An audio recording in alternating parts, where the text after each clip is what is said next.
Olá, continuando com nossas discussões relacionadas à realidade virtual, três conceitos importantíssimos aqui, de realidades, né, os tipos de realidades sintéticas que a gente pode trabalhar, o conceito de presença e de imersão. Bom, então, a gente vai começar visitando um conceito bem antigo proposto por Milgram, isso lá em 94, né? Que é o contínuo de Milgram. Então, esse contínuo diz o seguinte, você tem num extremo o real, no outro extremo o virtual. E aqui eu já faço uma ressalva de organização de ideias. Tá? Esse real que ele está falando, vamos entender como sendo a nossa realidade, a realidade do nosso mundo. Tá? Isso porque vocês já viram que as coisas sintéticas também passam a ser reais também, apesar de serem sintéticas, mas aí a gente já estaria chamando de virtual nesse contínuo aqui. Tá? Então, real, vamos dizer, é a nossa realidade. Virtual seria um ambiente tridimensional que simula uma outra realidade, que estaria lá no lado da realidade virtual, que eu estou colocando em vermelho. Tá? Colocando real em azul, virtual em vermelho. Bom, continuando aqui, a gente tem... então só colocando os labels adequados, realidade real, fica estranho, né? Mas seria a nossa realidade. Realidade virtual ou ambiente digital 3D do lado direito. Mas a gente, dentro desse contínuo, o Milgram colocou que a gente pode ter variações, gradações. Né? Por exemplo, se eu incluir elementos virtuais no ambiente real, sem ir para um outro ambiente, sem tirar a pessoa do mundo real, eu coloco nesse mundo que ele está vendo novos elementos, elementos virtuais, que na verdade a gente sabe, né, são elementos digitais sintéticos, mas tá bom, vamos usar o termo virtual. Então coloca esses elementos virtuais, você tem a realidade aumentada. Mas uma coisa interessante, e se eu estiver no ambiente virtual, então estou imerso nesse ambiente virtual, então já não estou na minha realidade, na nossa realidade. Fisicamente eu estou, mas a minha mente está na outra realidade. Então estou imerso numa outra realidade, mas aí você coloca alguns elementos da realidade naquela virtualidade.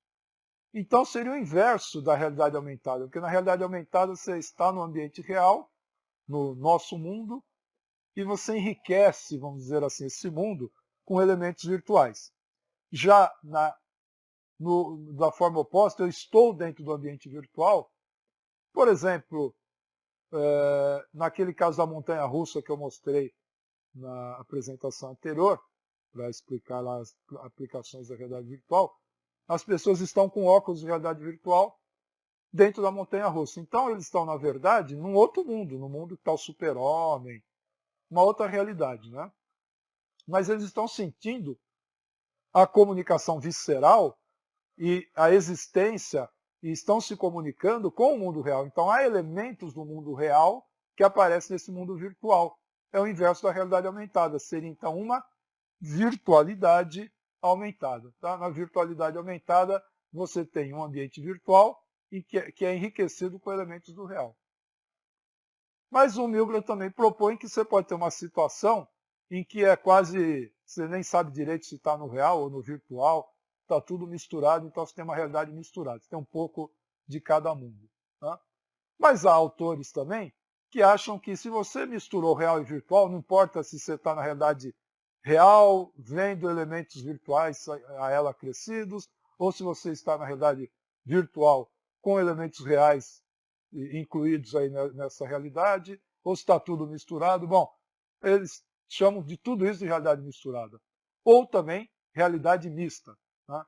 Então, há várias terminologias aí, mas o conceito é esse. Se você mistura real com virtual, uma realidade mista ou misturada, mas se você quiser ser mais preciso, você pode pensar em realidade aumentada ou em virtualidade aumentada. Então, as realidades, elas têm suas características e é importante a gente entender um pouco melhor essas realidades. Então vamos pensar. Ambiente real, vamos organizar dessa forma. O que eu chamo de ambiente real vai ser aquela realidade em que vivemos, é a nossa realidade. O ambiente virtual é uma realidade artificial, digital e 3D. A realidade virtual também é um ambiente virtual, artificial e 3D, mas tem interatividade. Tá? Então, um vídeo imersivo, a rigor, eu não vou chamar de realidade virtual, eu chamo de um ambiente virtual. Tá?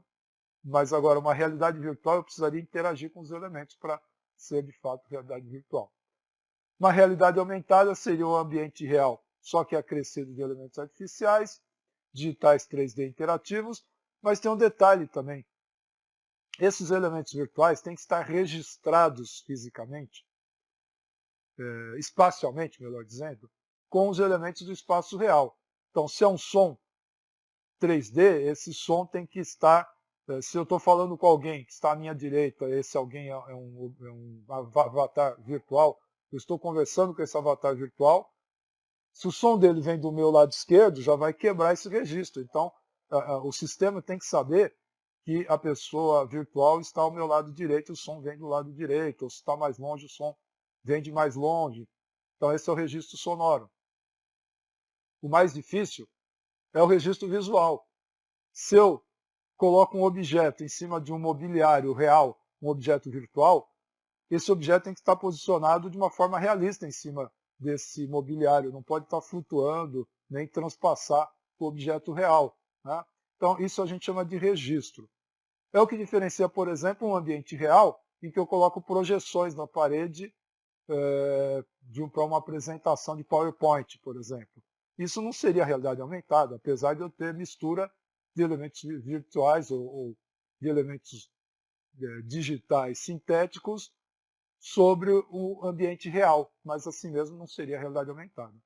Agora, se eu tenho uma projeção em que a projeção reconhece os elementos reais e dão continuidade a esses elementos reais que tem no meu entorno, aí você tem um tipo de realidade aumentada, tá? Inclusive tem um nome, realidade aumentada espacial, quando você projeta, faz projeções sobre o mundo real, interferindo nele, mudando de uma forma que é bem registrada com o resto do ambiente. E a virtualidade aumentada, então, é quando você tem um ambiente virtual acrescido de ambientes reais, também tem que ter a questão do registro. Tem que estar registrado no espaço virtual as coisas se encaixarem para ser considerado uma extensão daquela realidade. E a realidade misturada engloba tanto realidade aumentada quanto a virtualidade aumentada. Tá? Então, é isso aí. Continuando, os sistemas de realidade, eles precisam, então, agora pensando em sistemas de realidade como sendo hardware e software, aqueles sistemas que propiciam você criar realidades. Seja realidade virtual, seja realidade aumentada, seja virtualidade aumentada, ou realidade misturada, ou realidade mista. Então você vai criar realidades, vai sintetizar realidades, você precisa ter um aparato tecnológico para isso. Então, essa figura, ela resume as principais arquiteturas de como funcionam os principais sistemas de realidade. Tá? Então você tem lá o rastreamento, você tem a aplicação, a renderização e a exibição como os 4 grandes blocos que interagem com o usuário para poder fazer ele sentir, perceber e interagir com essa outra realidade que está sendo criada. Bom, rastreamento tem a ver com a coleta de dados do usuário, tais como a posição dos olhos, a localização das mãos, os cliques que ele dá, quando houver, teclas, falas, também você captura tudo do usuário, está fazendo rastreamento. Inclui aí nessa questão do rastreamento, o rastreamento que é necessário para você fazer registro, lembrem-se da palavra registro, para você garantir que, numa realidade aumentada, por exemplo, o objeto real está coerente em termos de posição no espaço com o objeto virtual. Para você rastrear a cabeça do usuário e saber que se ele mexeu a cabeça, você tem que projetar para ele um ponto de vista diferente, para ele continuar achando que está dentro de um mundo em que ele pode se mover e ver de outros ângulos aquele mundo. Então, rastreamento é essencial em sistemas de realidade. Continuando, você tem a aplicação. A aplicação é o programa que executa a simulação em si. Então, tirando a questão de renderização e a questão de rastreamento e de exibição, tudo o resto é aplicação. A lógica do programa, a inteligência artificial, se houver, as funcionalidades, a interface homem-máquina, como que ele conversa com o usuário, todas as funcionalidades que o sistema faz estão dentro do módulo aplicação. Aí você tem o módulo renderização. Esse módulo tem mais a ver com computação gráfica mas também envolve renderização de som ou de outros sentidos. Se for um sistema que produz odor, vai ter que ter a renderização do cheiro. Se ele produzir retorno áptico, vai ter que ter a renderização da força. Então, renderizar é converter dados da simulação em estímulos para o usuário, para ele perceber a realidade, para se dar aquela comunicação direta, aquela comunicação visceral. Para essa comunicação direta ocorrer, você tem que ter a renderização, que eu preferia chamar, eu até coloquei aí, poderia ser chamada de realização. É você tornar real algo que está no computador, ou sintetização. É quando você, de fato, realiza os estímulos finais que vão fazer a pessoa sentir aquele mundo. E exibição são isso que foi renderizado sendo exibido por meio de dispositivo adequado. Pode ser imagens no capacete HMD, numa tela gráfica, num fone de ouvido, num dispositivo áptico. Aí você tem a exibição, que em inglês é display. Então, quando vocês virem a palavra display, é nesse sentido de exibição. Eu poderia substituir por tela. Muitas vezes a gente substitui display por tela ou por monitor. Mas os casos de realidade virtual isso não dá muito certo, porque nem sempre é tela. Pode ser a exibição de um som, pode ser a exibição de um retorno áptico. Tá? Então, eu preferi traduzir display por exibição. Próxima discussão. O que é imersão? Então, mais uma vez, eu vou contar para vocês o que a gente usa, o conceito de imersão que a gente usa na área mais tecnológica de quem trabalha com realidade virtual e de quem trabalha com pesquisas em telepresença. Mesmo na área acadêmica, há usos diferentes da palavra imersão. Na área mais de humanas, de design, de comunicação, artes, imersão é definida de uma maneira como a gente vai definir aqui presença, tá? Que é a percepção do usuário, ele se sentir imerso. Esse sistema está oferecendo imersão ou o usuário está sentindo imersão, é usado de forma indistinta. Nós aqui vamos separar porque para você poder trabalhar melhor com um sistema de realidade, você precisa separar do que é objetivo daquilo que é subjetivo. Tá? Então, objetivo é aquilo que o sistema provê, objetivamente. É o hardware, é a tecnologia. O que é subjetivo é aquilo que o usuário sente, que você consegue influenciar, mas você não consegue garantir.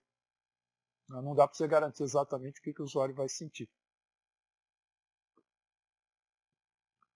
Vai depender da sua postura perante o sistema. Bom, então, visando essa separação, foi proposto por Slater já há muito tempo, e ele é um dos autores aí mais citados na área de imersão, de presença, etc., em ambientes virtuais. Ele propôs a gente separar e deixar a imersão só para aquilo que é mais objetivo. Tá? Então, dentro do nosso curso, e no livro VR Book, e em várias referências aí da área de realidade virtual, a gente separa a imersão para aquele nível objetivo em que um sistema de RV envia estímulo aos receptores sensórios do usuário. Tá? É uma definição feita por Slater e Wilbur em 1997. Tá? Isso a gente consegue mensurar de uma forma clara, não tem discussão. Agora, tem também, como Murray, né, Janet Murray, ela define imersão já pelo lado humano da coisa. Para ela, imersão é uma metáfora, né, da submersão e a experiência de ser transportado para o espaço. Então veja, para ela, desculpem, para ela é uma experiência de ser transportado para o espaço, então é uma experiência subjetiva, tá? Porque se é o que a pessoa está sentindo, ela está então sendo uma experiência mais subjetiva. Nós vamos ficar mais com a definição objetiva e usar isso como presença, tá? Então, na literatura do DRV, isso é mais conhecido como presença e é como denominaremos essa disciplina, tá? Que é a experiência que você sente, não a que você provoca. A objetiva é aquilo que você provoca, a experiência desenhada, projetada e construída, e você tem a imersão. O que ele sente vai ser a presença, tá? Então, aspectos da imersão. A imersão pode se dar de várias formas, e o Slater também e a Wilbur, eles organizaram esses aspectos de uma forma interessante. E o legal é que essa organização desses aspectos não ficou restrita à visão, porque muitas vezes a gente vê essa definição de imersão preocupada apenas com a visão, fala campo de visão, definição da imagem, muito voltado só para imersão visual. Vamos pensar em imersão em todos os sentidos, então ele usa termos mais genéricos. Por exemplo, em vez de falar em combinação, envolvimento, por exemplo, envolvimento, em vez dele falar como campo de visão, ele chama de envolvimento, surroundness, que vale tanto para a visão como vale para áudio também e para outras mídias, tá? Para outros sentidos. Então vamos ver quais são esses aspectos. A abrangência é, na verdade, a quantidade de estímulos que o sistema trabalha. É óbvio que quanto mais sentidos eu atingir, mais imersivo vai ser esse sistema. Então, eu estou caracterizando a imersão propiciada pelo sistema. Combinação é o nível de congruência. É aquela questão do registro, das coisas fazerem sentido, terem coerência entre si. Por exemplo, o som estar coerente com o posicionamento do avatar, o som estar sincronizado com o movimento labial, o som acontecer na hora certa. Então, tem que haver congruência entre as modalidades de estímulo e também tem que haver registro entre os objetos reais e virtuais. Aí você tem combinação. Quanto mais perfeito for esse registro, maior a combinação, maior a imersão. Envolvimento é a questão do surroundness, a questão da visão panorâmica, do áudio 360, etc. A vivacidade tem a ver com a qualidade da simulação, da renderização. Então, se a renderização é boa, fica um sistema mais vívido. Se ela for ruim, fica menos vívido. Então, resolução, taxa de quadros, iluminação, etc. A interatividade é a capacidade de o usuário produzir alterações no mundo. Então, quanto melhor for essa possibilidade, quanto mais oportunidades de interagir existem, quanto melhor for esse feedback mais realista, eu tenho também maior interatividade e, portanto, maior imersão.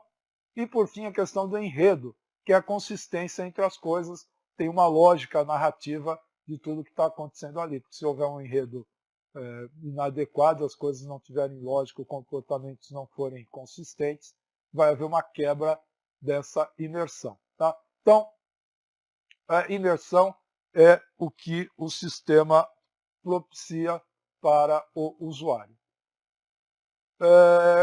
A imersão, então, se refere ao potencial de envolvimento do usuário na experiência. Eu colocando o sistema muito imersivo, eu vou aumentar o potencial da pessoa se sentir imersa. Só que se sentir imersa, a gente não vai chamar de imersão, o sentimento de imersão a gente vai chamar de presença. Tá? Então, é o potencial do usuário se envolver na experiência. Então, como eu disse, é apenas a parte tecnológica e objetiva do sistema. Ele informa a capacidade e a qualidade dos estímulos sensórios que são enviados ao usuário. Pode ajudar a induzir a mente, mas não pode controlá-la. Eu não tenho garantia de que ao colocar a pessoa num sistema hiperimersivo, ele vai ficar hiperimerso. Só pode fechar os olhos pensar em outra coisa e não ser transportado para esse outro mundo. Um sistema de alto nível de imersão não vai garantir que o usuário vai se sentir altamente imerso, então. Tá? Mas ajuda, senão não precisaria da realidade virtual. É possível também o usuário ter uma experiência altamente imersiva com um sistema de baixa imersão. Tá? A pessoa pode estar ao telefone conversando com alguém e se sentir presente lá no outro ambiente, se sentir imerso naquele outro ambiente. É claro que você tendo um sistema de realidade virtual altamente imersivo, vai aumentar a facilidade da pessoa se teletransportar, se sentir telepresente ou simplesmente presente. Né? Então, falando em presença, vamos definir essa outra parte, a parte subjetiva da experiência. A parte objetiva é o nível de imersão propiciado pelo sistema. A parte subjetiva é muito mais complicada de ser avaliada. Existem técnicas para isso, baseadas em questionários tal, e também alguns estudos de testes objetivos da percepção subjetiva. Tá? Parece um paradoxo, mas é algo que se busca. Você ter sensores, por exemplo, resistividade da pele, batimento cardíaco, ondas cerebrais, movimento dos olhos, você conseguir ter provas de que a pessoa está presente nesse outro mundo por meio de informações objetivas coletadas das suas atividades fisiológicas. Mas é algo ainda que não é perfeito ainda. O que mais se usa hoje para determinar se a pessoa está presente ou não é perguntando para ela mesma. Existem técnicas aí, questionários específicos para isso. Tá? Bom, então definindo presença, é a sensação subjetiva de se estar em um ambiente mediado, tendo percepção ilusória de não mediação. Bom, o que o Walter Wirtz disse? Aliás, essa é uma das inúmeras definições de presença que existem. Houve uma discussão grande aí lá no início do século XXI, no início dos anos 2000, se discutiu bastante isso. Presença, na verdade, é um diminutivo de telepresença. O que as pessoas estavam querendo discutir é a questão da telepresença, quer dizer, você se sentir presente em outro lugar, mas acabaram achando melhor reduzir para a presença mesmo, que muito do que se estuda de estar presente em outra realidade dá para você transportar e pensar em avaliar se a pessoa está presente na sua própria realidade, até porque quando ela está presente em outra, ela não está mais presente na sua própria realidade, então deve dar para você medir também quão presente você está na sua realidade ou não. Ou seja, entenda quando eu falo em presença aqui como telepresença, mas entenda que essas técnicas podem ser usadas para avaliar a presença no mundo real também. Tá?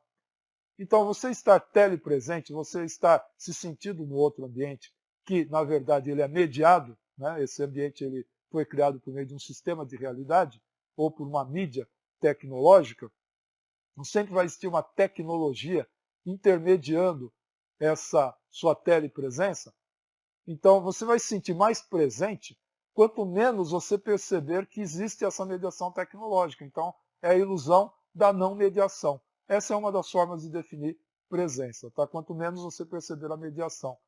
Então, se eu estou numa teleconferência em que com você e você aparece numa tela de televisão, fica patente para mim que você está dentro da televisão. Não dá para eu esquecer isso. Fica toda hora a televisão fica me lembrando.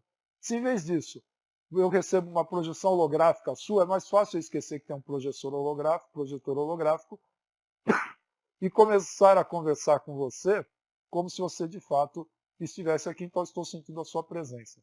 Ou, se for materializado um mundo em volta da minha cabeça, eu posso sentir esse mundo com tanta perfeição que eu vou me sentir presente nele. Tá? Muito bem.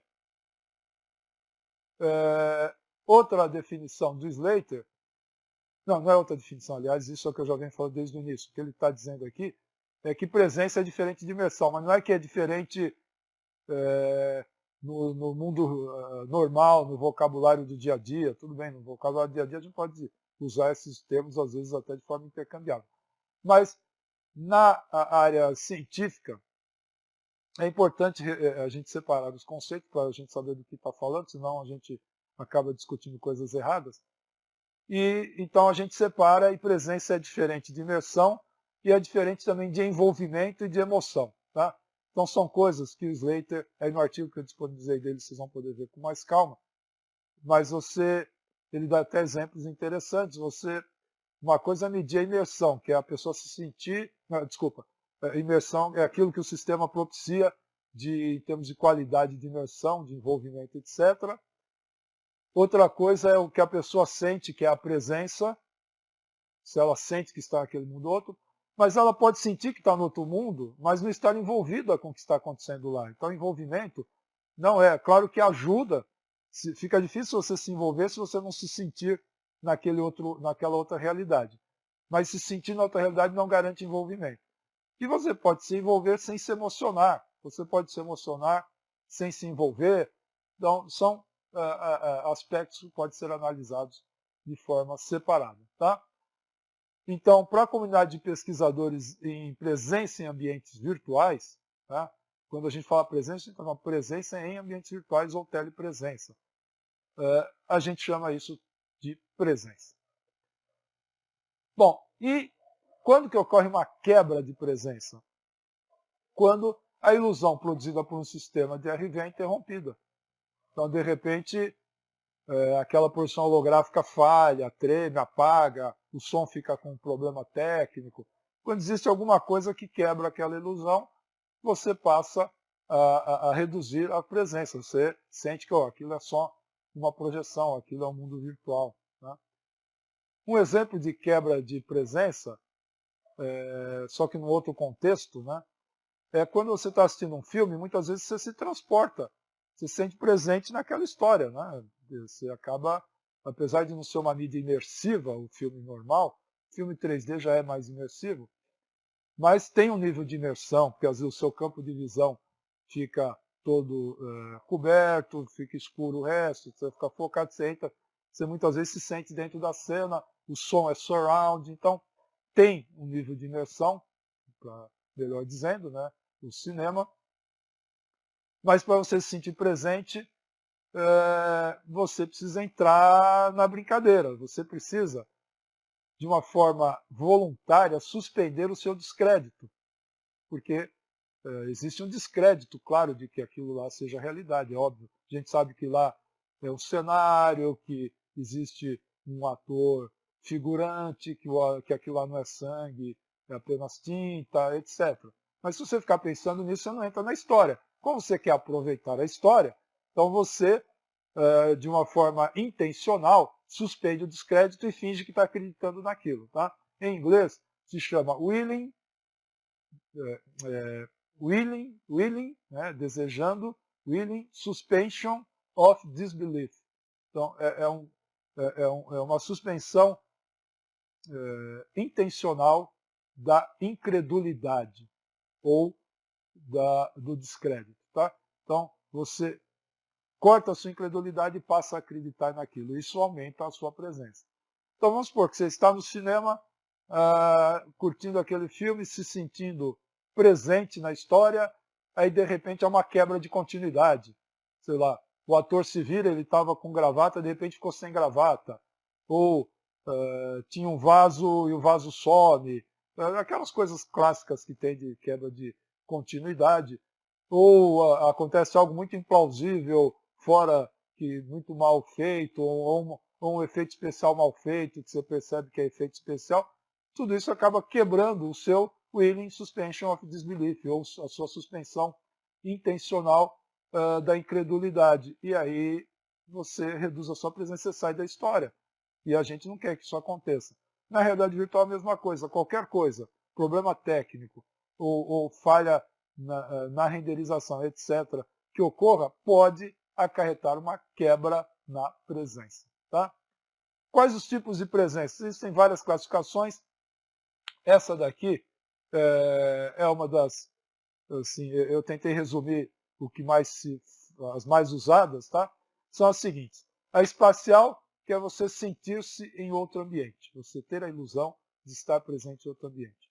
A corporal, que é você sentir que o seu corpo está lá no outro ambiente. Então, muitas simulações de realidade virtual, você interage como um ponto incorpóreo, né? Um ponto que não tem corpo, desincorporado, que está lá só acompanhando a partir de um ponto abstrato da cena. Mas já está comprovado que quando você vê o seu corpo na cena, a presença aumenta. Então é importante você sentir que tem um corpo. Mesmo que esse corpo seja de um avatar, não precisa ser o seu próprio corpo, você facilmente se incorpora nesse outro corpo. Tá? A questão da presença física é você sentir que você pode interagir, que você não é um fantasma. Você consegue interagir fisicamente com o ambiente. E social é você conseguir se comunicar com os personagens nesse outro ambiente ou com outras pessoas que estão compartilhando esse ambiente virtual com você. Algumas questões, então, de realidade, conflitos que existem na hora de você implementar essas realidades, de aplicar essas realidades. Tá? Bom, eu vou falar de dois grandes conflitos aqui que são estudados. Aí, tá? O primeiro deles é o chamado Vale da Estranheza. O Vale da Estranheza, ou Uncanny Valley, né, foi proposto por Ho e McDormand, e está citado lá no livro do Gerald, do VR Book, e é bem interessante, é um estudo que veio da área de robótica. Né? Porque os robôs, você tem robôs que são menos humanos, que são máquinas, não tem nada a ver com nada humanoides, são braços articulados que fazem coisas em montadora de carro, por exemplo. Tal. E você pode ter, como na ficção científica mostra, robôs que praticamente são indistinguíveis, como em Blade Runner, em vários clássicos aí do cinema, aqueles androides que são, na verdade, robôs humanoides, mas que podem chegar a ser indistinguíveis de um ser humano. Você precisa aplicar algum tipo de teste para saber se é robô ou não. E aí você tem um grande espectro daqueles robôs sem qualquer realismo, daqueles robôs totalmente realistas e quase humanos. Tá? O mesmo vale para a realidade virtual. Você pode ter uma implementação de realidade virtual pouco realista, em termos de humanidade, ou seja, pouco realista, vamos pensar agora em renderizações de seres humanos, tá? ou realidade virtual com avatares humanos. Você pode ter esses humanos pouco realistas ou muito realistas. Né? A princípio, a gente tende a achar que, assim como a comunidade robótica achava, que quanto mais próximo for essa caracterização, essa sintetização do robô, ou de um ambiente, ou de um personagem de realidade virtual, quanto mais próximo ela for de como é um ser humano, que isso tornaria melhor a experiência, que isso tornaria melhor a presença social, a presença física, a presença espacial, etc. Tá? Bom, essa pesquisa do McDormand não foi feita para a realidade virtual, mas a gente consegue extrapolar facilmente esses achados dele, porque o ser humano é o mesmo, então o nosso comportamento vai ser o mesmo. Então, como a gente reage à medida em que você aumenta a aproximação do seu robô, ou no caso, na realidade virtual, do seu personagem de realidade virtual, de uma caracterização mais perto da caracterização de um ser humano. Né? Aí a gente cai num momento no Vale da Estranheza. Como funciona isso? Aqui ele é bem claro, esse gráfico. Você tem, então, no eixo horizontal, de um realismo humano 0 até um realismo humano 100%. Tá? Passando lá pelos 50%, que seria um robô humanoide, que claramente é um robô, mas tem braços, pernas, anda, olhos, cabeça. Então ele é um humanoide. Não parece nada com um ser humano, você vê claramente que é um robô, mas está meio caminho de ser de parecer um ser humano. Né? Não tem realismo facial, de pele, de etc. E você tem aquele que seria um robô 100%, que seria um robô perfeito que você não conseguiria distinguir de ser humano. Bom, não tem problema nenhum em termos de estranheza se você for interagir com um robô que é indistinguível de outro ser humano. Você não vai estranhar, você vai achar que é outro ser humano. Tá? Agora, o Vale da Estranheza ocorre quando você tem um robô que é muito próximo de um ser humano, mas tem umas coisas que não são próximas, que são diferentes. Não é. Ou seja, parece ser humano, mas não é perfeitamente um ser humano. Então, nessa hora, você cria uma aversão, em vez de ter uma empatia, uma simpatia, uma um nível de conforto maior, esse nível de conforto vira um desconforto. Tá? Então veja, pela pesquisa feita aí por Ho e McDormand, você tem um robô industrial, você não tem muito conforto em interagir com um robô industrial, tá? Porque ele também está muito longe do ser humano. À medida que você vai tornando esse robô mais humanoide, aí você chega lá no robô humanoide, vai aumentando o conforto. Qual que é a diferença da linha azul e da linha vermelha? A linha azul é esse robô, ele tem animação, então é mais próximo ainda do ser humano, porque ele é animado. Mas você pode ter um robô estático, assim, que faz os movimentos e tal, mas não anda como um ser humano. Então, o nível de conforto é um pouco menor. Aí, o que acontece? Você tem, por exemplo, um animal empalhado. Um animal empalhado, ou poderia ser um ser humano empalhado, já que a gente está falando em humanoides, né? Eles se aproximam do que é um animal de verdade ou um ser humano de verdade, mas não são. Aí já começa o conforto dá origem a um desconforto, já começa a reduzir. Você chegou num nível de conforto razoável, um boneco que parece e tal. Ah, que bebezinho bonitinho, mas se é tão parecido com um bebê, mas é duro, já começa a parecer um cadáver e não mais um bebê. Aí começa a causar uma estranheza e começa a ficar desconfortável, tá? Então é isso que acontece. Se você vai aumentando muito a qualidade, boneco de marionete, por exemplo, ele já começa assim, pode cair no vale da estranheza se ele for muito perfeito, mas aí você vê que é um boneco. Então veja lá, se for um corpo perfeito, só que inanimado, isso vai parecer um cadáver. Aqui é o nível mais baixo do vale lá, que é do robô, digamos assim, ou do simulador de ser humano, só que estático. Esse mesmo simulador, se você coloca movimento, esse cadáver vira um zumbi. É mais assustador ainda. Então, você precisa passar esse vale, ou seja, ter uma renderização tão perfeita que passe a parecer mesmo humano, para sair dessa ideia de cadáver ou de zumbi. Né? E o que acontece? Então, às vezes é melhor você reduzir a qualidade da renderização, reduzir a qualidade com que você implementa esse humanoide, para dar mais conforto, porque às vezes um pouquinho de qualidade a mais que você coloca, piora em vez de melhorar, se você não conseguir ultrapassar esse vale da estranheza. Né? Então, por isso que muitos filmes de animação 3D, às vezes, preferem usar bonecos, cartoons, do que tentar simular um ser humano mesmo, totalmente de computação gráfica, ainda pode ficar meio estranho. Mas a computação gráfica está evoluindo tanto que a gente já está conseguindo chegar no momento que vai ser indistinguível uma pessoa criada por computação gráfica em relação a uma pessoa filmada de verdade, tá? Live. Então aqui a gente tem o Uncanny Valley, aqui é o nome original em inglês, do que a gente está chamando aqui de Vale da Estranheza. Uma outra questão de realidade é a fidelidade com que eu implemento essa realidade. Né? Bom, tem um pouco a ver com o Vale da Estranheza, porque a fidelidade com que eu simulo um ser humano vai passar por um vale de estranheza. Mas a fidelidade pode ser de vários aspectos. Representacional, que é o grau em que a experiência DRV gera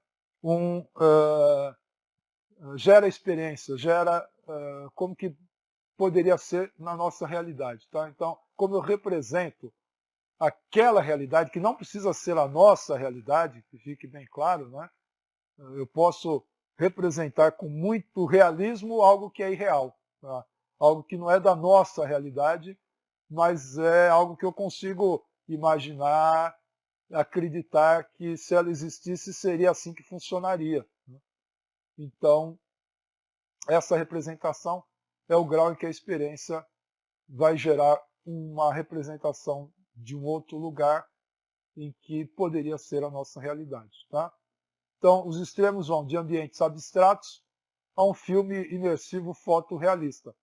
Então, um ambiente totalmente abstrato, que não tem nada a ver com a nossa realidade, até um filme que foi filmado em 3D, totalmente imersivo, que eu consigo me sentir dentro daquela realidade. Outra fidelidade é da interação, né? Que é o grau em que as ações físicas de uma tarefa de fato correspondem às ações físicas do que seria aquela tarefa no mundo real. A experiencial é outro tipo de fidelidade, tem a ver com a experiência que se quer propiciar. Tá? Aí é o grau em que a experiência pessoal do usuário, que ele está sentindo, vai se aproximar da experiência que o criador da RV pretendia oferecer. Então, eu quero fazer com que o usuário desse sistema sinta que está realmente aplicando uma anestesia. Então, eu vou medir se essa experiência está com um grau alto de fidelidade, se ele tiver uma sensação muito próxima a essa experiência verdadeira, no momento de fazer uma anestesia real. Mas não estou preocupado com outros tipos de experiência, então a gente vai avaliar essa fidelidade apenas naquela experiência intencionada. Tá? Não vamos esperar outras coisas. Os extremos estão entre experiência próxima ao projetado a um mundo livre e aberto, com cada vez que você usa acontece alguma coisa, então não tem como você controlar o tipo de experiência. Bom, então nós temos aqui as referências que foram citadas aqui, já com os links, né? E eu espero então que